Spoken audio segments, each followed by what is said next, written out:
Hello, good afternoon and welcome to the Midday News.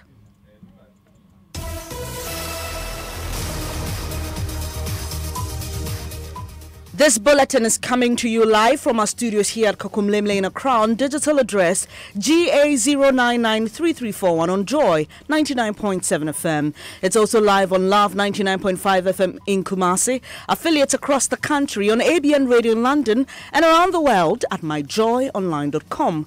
The news is brought to you by UMB Bank, UMB Speed Up, Digibank, Let's Go, and Telecel 4G, just a touch. Coming up, residents of Michelle Camp in Tema demand relocation of military base Armory Depot there after multiple explosions forced them to flee, leaving some houses destroyed. I was praying. Then I just heard the blast. Then I heard one soldier came out from the place shouting, "Come fast." The best is to relocate the highly explosive metals in the yard. But the military says that will not happen. When the depot was set, there was nobody living in that area. It was way in the bush. Why did they come there in the first place? Maybe some of them don't even have papers to even live around the place. We'll speak live to the Director of Public Affairs at the Ghana Armed Forces. Also in this package, nomadic herdsmen and their cattle returned to some areas of the Ashanti region from where they were evicted in a security operation last year. She is becoming very difficult and challenging for us as a district. If you're not very careful and you don't handle it, it can result to all sorts of things. We'll hear from officials who say they are adopting a diplomatic approach to addressing the issue. And collapsed bridges in Busumtri remain unfixed 6 months after an entire family of 6 drowned trying to cross one of them. Nothing has changed and commercial activities remain separated by a collapsed bridge. Commercial drivers are reluctant to ply the roads in the catchment area.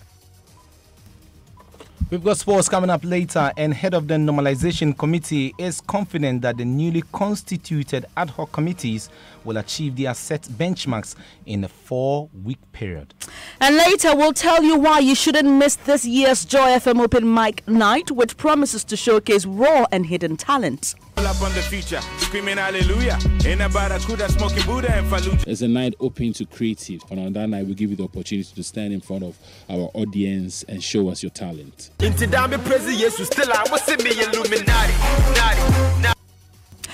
stay for details.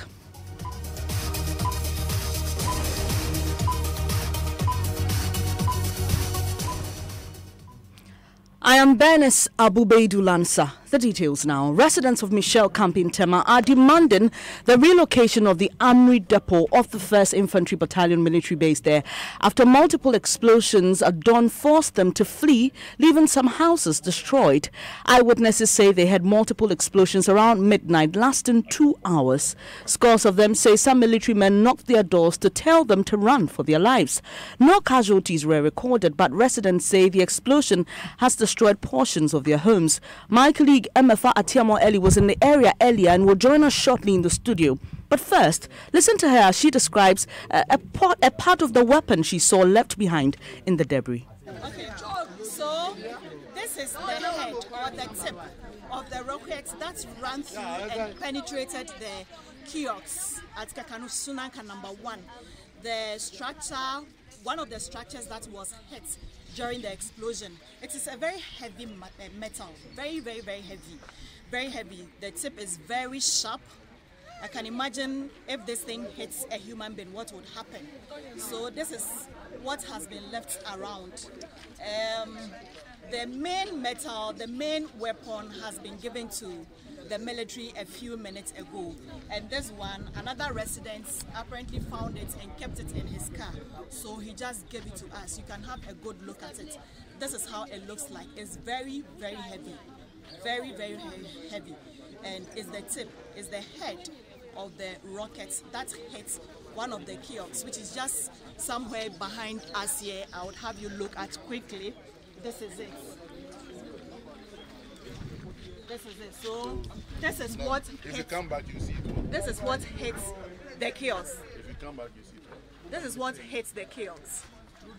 I'm afraid, no, it actually went through the roof and then came through the side of the kiosk.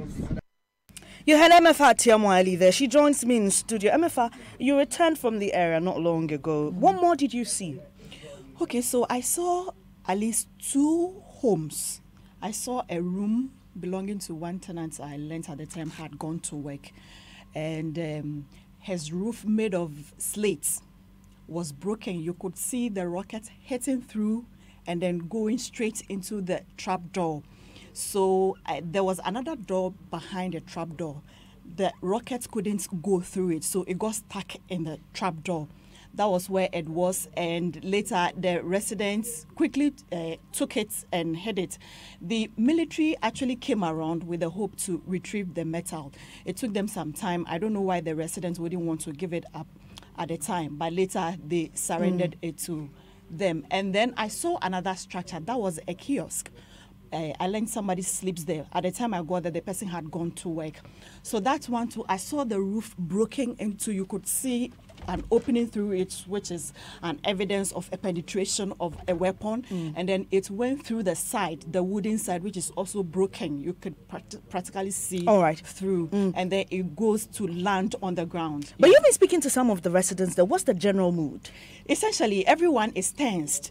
They're afraid because it's like, what happened was just by the grace of God.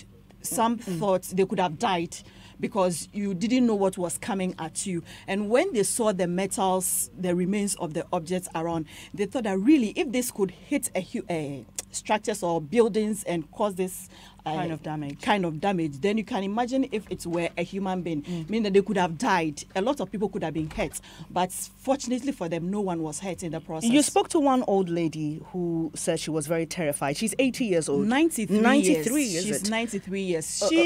She said at the time she had gone out to pee, and then she heard the noise. The sound of the noise made her fall. Okay, when she tried getting up, she fell again. Then she had to scream and call her children. We can listen to her.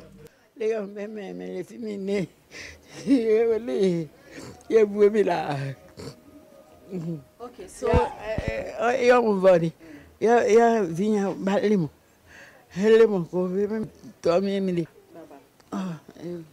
so now Grandma is getting a bit emotional. You can understand. She's 93 years old. So while all of this has been happening, she's been falling down all the time. She tells me one of her children in Bishley actually called her to check on her, whether she's okay.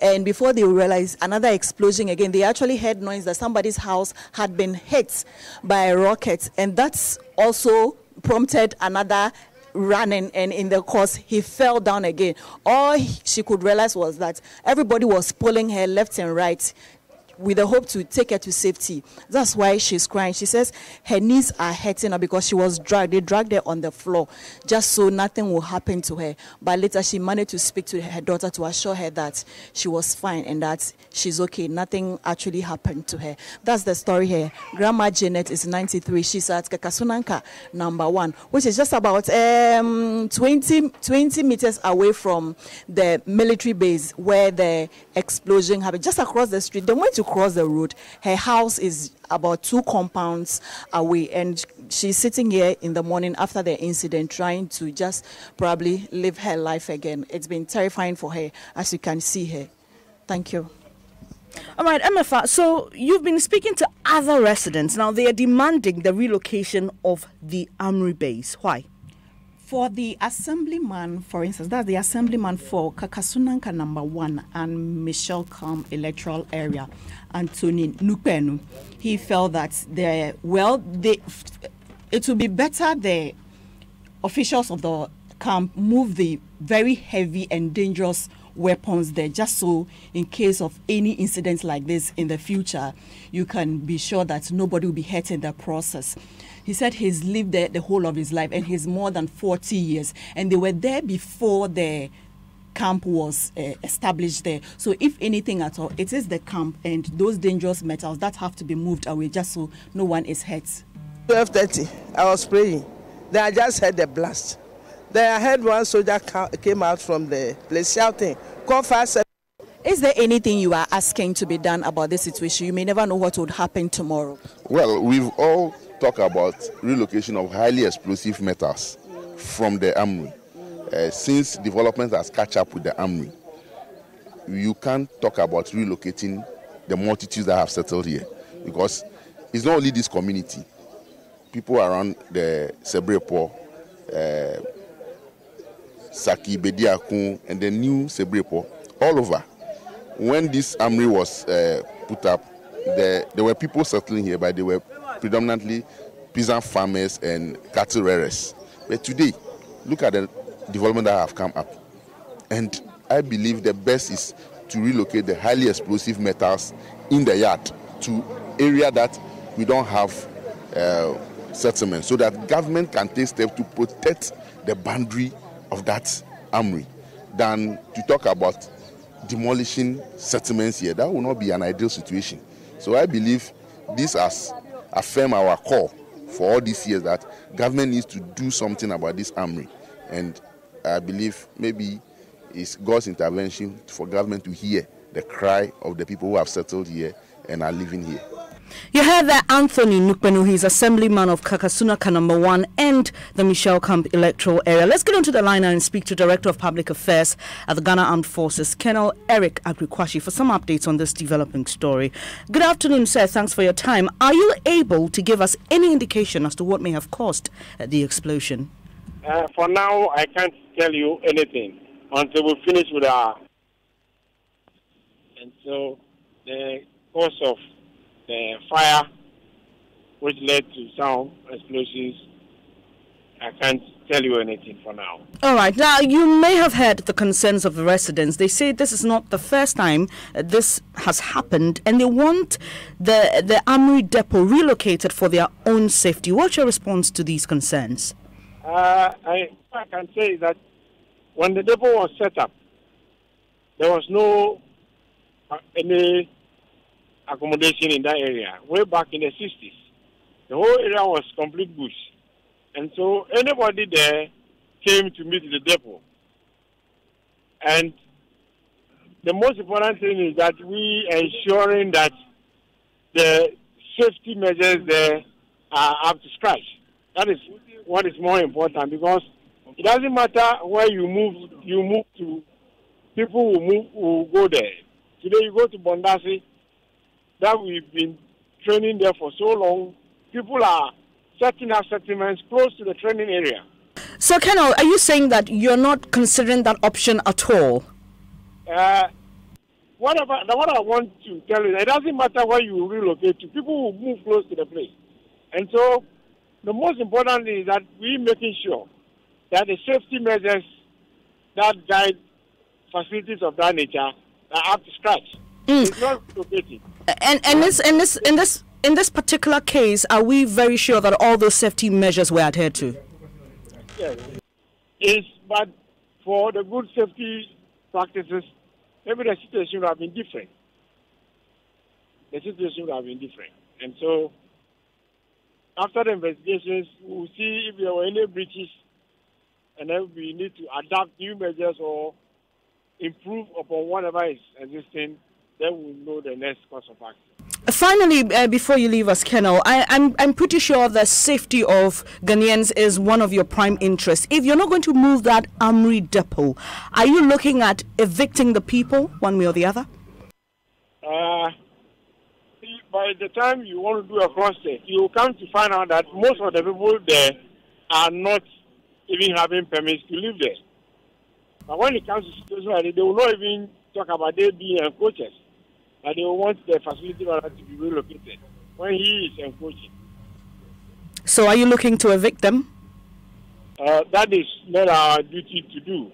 But as much as possible, the safety of everybody is of prime concern to all of us. And that is what is our priority. Thank you very much for your time this afternoon. You just heard Director of Public Affairs at the Ghana Armed Forces, Colonel Eric Agrikwashi. To some other stories now. Police in the Volta region say they've discovered a stockpile of ammunition in the Alavanyo area in the Hohoi municipality. Well, according to the regional commander, over 70 AK-47 assault rifles are being kept in a location in the conflict-prone area where guns are also being manufactured. 4 people died last Monday following a shootout between youth in Alavanyo, Jogbedze and security officials. Well, Regional Police Commander DCOP Francis Doku fears community members would employ all means available to restrict the security service from impounding the said ammunition due to their personal interest. He's been addressing a news conference. Listen.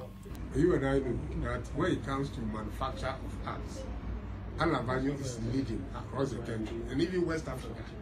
If you don't have that fact, I am telling you, as we speak, there are people who go there on duty to guard the manufacturing base. So as weapons are being imported into Alavanyo, they themselves are manufacturing weapons. What are they manufacturing the weapons for? To go and kill grass cutters? Their target is human beings like you and I. So they will do all out to defend their position. And I'm surprised some of you listen to what they tell you, more than what we tell you. Look, there is a location that we have identified where over 70 AK-47 are being kept. In Alaba? Yes. It's new. It's been there for some time now. See, you are forcing me to tell you. You are forcing me to tell you things that will frighten you, but that is the truth. There is a location. There is a location where over 70 AK-47 assault rifles are being kept. In Alavanyo. But the chief, if he comes here today, will tell you that there is not even a single AK-47 in this area. Maybe he's not aware. If the police are aware, why would you go in for that? Maybe he's not aware. What are you waiting for? I mean, it's serious security. So if we begin to pick one by one, I will not reduce the numbers. And will they allow us to do that? They will put all manner of defenses because they have an interest. You just heard the Volta Regional Police Commander DCOP Francis Doku addressing a news conference. Now, nomadic herdsmen and their cattle are returning to some areas of the Ashanti region from where they were evicted in a security operation last year. Farmers in Ashanti, Achim North and Setre Central districts say the development poses serious human and food security challenges. Ohiming Terry visited some areas and interacted with government officials who say they are adopting a diplomatic approach to addressing the issue. He joins us on the line with more. Ohiming, describe to us the magnitude of the problem and how many communities are affected by the activities of these herdsmen. Yes, Venice, I can report many communities in this Setre Afram Plains district and then Ashanti Achim North district as well as the Setre Central district have been inundated by these nomadic herdsmen and their cattle. Just last week, police in Agogo picked a calf, supposedly a farm guard being shot by a herdsman in the Agogo vicinity. So I can report that, yes, the herdsmen are back in their numbers. We have sat down as a district security to have a full discussion. We asked the immigration people to check on us for new ones that are in and those who are already in the system. And the decision we have taken is to have a normal discussion with them. And what we're going to do is that those who were not with us, we will ask them to leave, so that we manage to contain the existing ones that have been there with the farmers. You see, it's becoming very difficult and challenging for us as a district.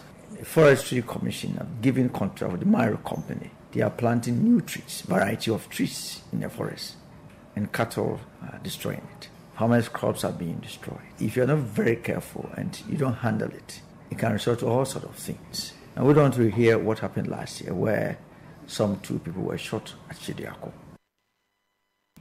So you just heard Kojo Banahine Bediako. Ohiming, tell us who this is exactly and how officials there are addressing this particular issue. The Central District of the Ashanti region, the officials think that they don't have the capacity to drive these herdsmen away. So in first, they want to use what they describe as a jaw approach by first engaging with the herdsmen, assemble them in what they have zoned these areas into 10. So once they meet them and ask them to leave, then they will want to follow up with the police and then the immigration officials go to the bushes to drive them away. Even that, they think that they don't have the capacity because they have few police numbers in these areas. As we talk now, we are so limited. That's why we have divided the place into 5. So it's not like a one-time soup kind of job. And then George also, for me, normally that's what I believe. Let's discuss. If we discuss, others will listen to you, they will leave. The stubborn ones will want to stay. And so our team, I think for now, we should be able to handle it.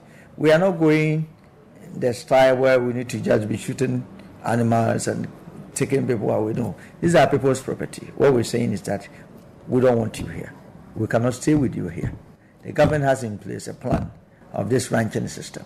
And so please, where you bring the animals from, please send them back. Allow our farmers and our community to have their freedom. Women can't even go to farm. Well, there's a fear. Even if nothing has happened at all, what the people have been hearing was happening at Agogo. And the animals that we are talking about, these are huge cattle. So people are afraid. And so they cannot be living in that panicking kind of situation.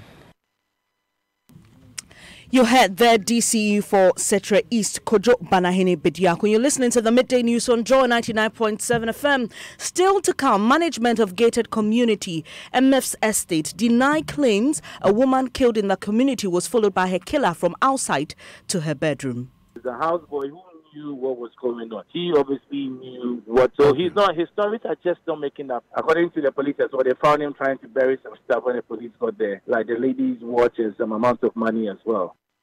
And later, we'll tell you why you shouldn't miss this year's Joy FM Open Mic Night that promises to showcase raw and hidden talent. Up on the feature, screaming hallelujah. In a barracuda, smoking Buddha and Fallujah. It's a night open to creative. And on that night, we give you the opportunity to stand in front of our audience and show us your talent.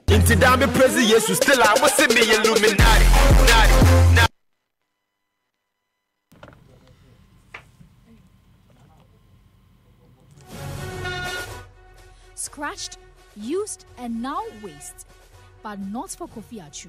So I was thinking of how to get a medium and then to do the projects. So I saw the cards on my carpet, and then they were very reflective. They were very bright. I tried to, depict a flag, a Ghana flag, out of what I saw on my carpet, and then I saw that there was. I think the color scheme was okay. At the same time, too, I think I'm solving a societal issue or problem.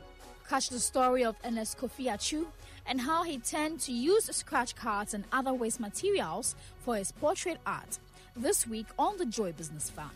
The Joy Business Van on TV, radio, online and on ground. It's powered by Joy Business and supported by EcoBank, the Pan-African Bank.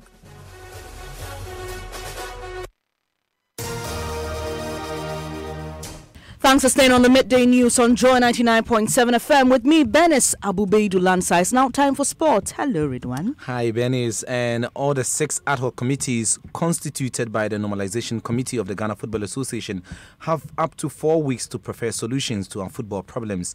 They fears the time is too short for the committees to do anything meaningful. But Dr. Kofi Amwa, who is head of the Normalization Committee, believes all members have the capacity to do a good job. Well, as you know, this is for 3 to 4 weeks. It is not a standing committee, it's an ad hoc committee. And after they present their report, their job will have been done. So we have been very careful in selecting each one of them. So I don't expect any of them not to perform for them to be removed. We have confidence that they will do a good job, fantastic job. In terms of the timelines, 3 to 4 weeks, you think is enough for them to go through? I think so. I think these are people who already have the expertise.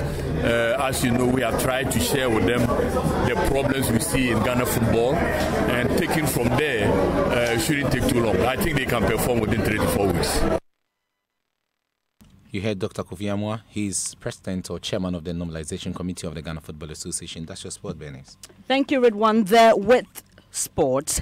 Management of the MF's estate is denying claims a Ghana Ports and Harbours manager killed there was followed from town by her killer through the gates of the estate to her bedroom. A statement released by the company touted what they describe as watchful and resilient security personnel, making it impossible for intruders to get access. Managing director of the company, Sichope Akpebu, says the houseboy of the deceased has become the prime suspect in the case, following inconsistencies in his statement to the police. We'll be hearing from him shortly, but first, Maxwell Agbaba joins me in the studio with details of a statement released by the company.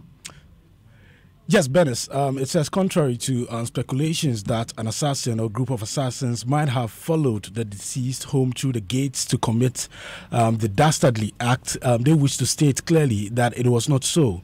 The statement continued to say that all MF's estates, namely Lagoon View, Hillview, Palace and Gardens, are walled and well protected by very watchful and resilient security personnel, and there was no way an assassin or group of assassins could have followed the victim into the estate without being noticed and accosted. Benes. You've been speaking to managing director of MF's estate. What has he been saying? Well, he says the houseboy has actually become the prime suspect in this case because he was caught burying some items that belong to the deceased. There are also some inconsistencies in a statement to the police. We can hear him now. So all things are now pointing to the houseboy because the stories are not making up. Because we don't know how the person entered. So there's no way with MF estate that you have access to come in and let you get clearance. And around that time, which was around 12:30, it was a lady alone who came in, like, from a program, and she went straight into her house. So all emphasis are on the houseboy who was arrested because his stories are contradicted. According to the police as well, they found him trying to bury some stuff when the police got there, like the lady's watch and some amount of money as well. In touch with the police people, they are still carrying out investigations. And they are yet to give feedback as to exactly what happened. But the houseboy has still been detained since and is being questioned. Okay, so there are revelations that the houseboy actually buried the watch of the deceased and then an amount of 300 cedis. So there was no possibility that the person even scaled, your walls to get access to. You heard the Sitokwe Afebu. He's the managing director of MS Estate, speaking to my colleague Maxwell Agbagba. Now, residents of 3 towns in the Ashanti region continue to endure commuting challenges as bridges linking them remain broken after last year's floods. Parts of Adeja, Donaso, and Sewa have been cut off from other communities, compelling motorists and commuters to turn to long, winding alternative routes to reach their destination. Love FM's Erastus Asaritonko, who covered the drowning of 6 people in that enclave, returned to the scene and other sites 6 months after the tragedy and filed this report. Last year, floods destroyed this bridge, which links towns like Dunaso, Onwe, and other communities to Ejiso and by extension, the central business district of Kumasi. Over 6 months down the lane, nothing has changed and commercial activities remain separated by a collapsed bridge. Commercial drivers are reluctant to ply the roads in the catchment area. The best they can do under the circumstance is to end their journey on each side of the river. Commuters have to alight at one end of the road, carry their luggage to the other end to join another vehicle to their destination. I have to take the children to the house, so I'll park here and then take a taxi, go back home. When I'm going, this journey from here to Ejiso takes me about 5 minutes. But when I'm going around this Bisiansi to, it will take me about 30 minutes. The situation is no different on the Lake Sewa Road, on which beautiful asphalted road is truncated in the middle by this broken bridge. Commuters have to meander their way through this long, winding bad route to join the road again. They want government to fix the bridges. Somebody somewhere should have erected a notice here warning about the damage covered.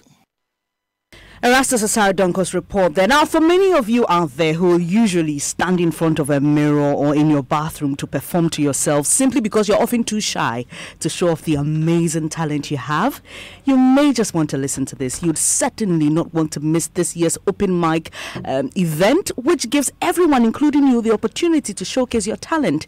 If you can sing like me or rap like Herdsmen, recite poetry and spoken word like Fifi Kumsin and Israel Aye, then this is the reason you shouldn't miss this year's edition.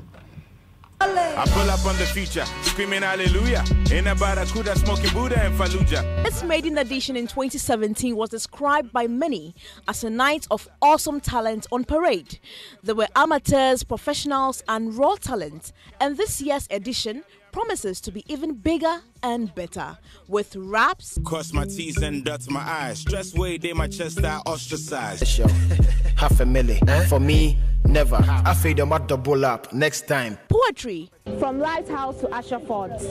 We roamed the streets with a single panty mummy boat. We never cared to make this a thought. All we wanted was the kenke in the pot. We sought nothing but a free will. Stand-up comedy and music.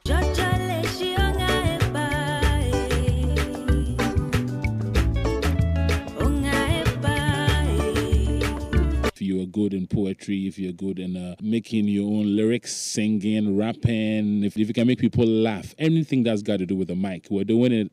We're calling it an open mic night. You can register by sending us a WhatsApp or a short video about yourself. And on that night, we give you the opportunity to stand in front of our audience and show us your talent. Remember, it is open to the public. Your favorite multimedia personalities will also be there because we've got talent. When Raja speak at the bones, I'm killing your brain like a voiceless mushroom. First namonka masem, fisena minibi, and a kasha bantimo befriend Illuminati, Pena Manya Lucky, on my way to Grammy, Makojoni group where you come in Pushi Bugatti. So if you think you can do just as like our programs director here at Joy FM and MFA, Nancy Dradosi, just join us on the 25th at +233. Don't forget to register. It's now time to know what's trending, Ma Peter. Michelle Camp is trending, and at @knee_upper says, God, we beg you this year, why? January already and number one causing havoc, and now Michelle Camp fire. Please forgive us and see us through the year with good health. And at @knee_wildout says, it's so sad that none of our prophets saw this Michelle Camp explosion on the 31st night to inform us to get ready. And at Novice says, the citizens who built houses close to the Michelle Camp, were they warned? If they were warned, should government use taxpayers' money to relocate them? Government responsibility to its citizens cannot be limited to citizens' good behavior. #Michelle Camp. Thank you, Mapito CBD, there with what's trending. And that's how we end this edition of the Midday News on Joy 99.7. Our top story: residents of Michelle Camp in Tema demand relocation of military base armory depot there after multiple explosions led them to flee their homes and leaving some homes destroyed. There's more news when you log on to myjoyonline.com. I am Bernice Abubedu Lansa. Good afternoon.